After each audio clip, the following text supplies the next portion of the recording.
Organisasi Kesehatan Dunia WHO merekomendasikan obat terbaru untuk pasien COVID-19 dengan kondisi parah. Obat interleukin 6 ini disebut ampuh untuk melawan penyakit yang disebabkan virus corona. Dikutip dari kantor berita Antara, WHO mendesak produsen agar bergabung dalam upaya mempercepat akses ke obat tersebut.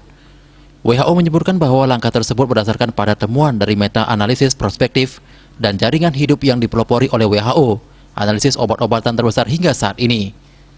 Ini adalah obat pertama yang ditemukan ampuh melawan COVID-19 sejak kortikosteroid direkomendasikan oleh WHO pada September 2020.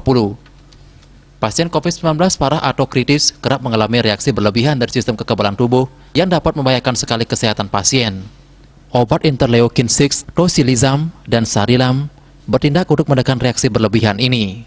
Menurut WHO, meta-analisis prospektif dan jaringan hidup menunjukkan bahwa pada pasien parah atau kritis, pemberian obat ini mengurangi potensi kematian 13% dibanding perawatan biasa. Ini menandakan bahwa akan ada penurunan 15 kematian per 1.000 orang pasien dan sebanyak 28 kematian lebih sedikit per 1.000 pasien kritis. Selain itu, penggunaan obat tersebut kemungkinan mengurangi ventilasi mekanis di antara pasien parah dan kritis hingga 28% dibanding perawatan biasa.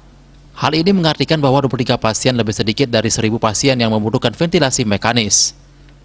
Guna meningkatkan akses dan jangkauan produk-produk penyelamatan nyawa ini, WHO meminta produsen untuk menurunkan harga dan menyediakan pasokan ke negara-negara berpenghasilan rendah dan menengah, terlebih yang mengalami lonjakan COVID-19. Menurut Medicine Sans Frontiers Doctors Without Borders (MSF), tocilizumab termasuk ke dalam kelas obat yang disebut antibodi monoklonal (MABS) yang digunakan dalam pengobatan berbagai penyakit seperti kanker. Harga obat tersebut sangat mahal dan karenanya hampir tidak mungkin diakses oleh negara-negara berpenghasilan rendah dan menengah.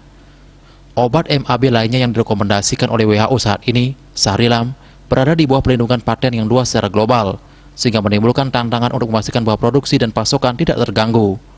Bali Post melaporkan.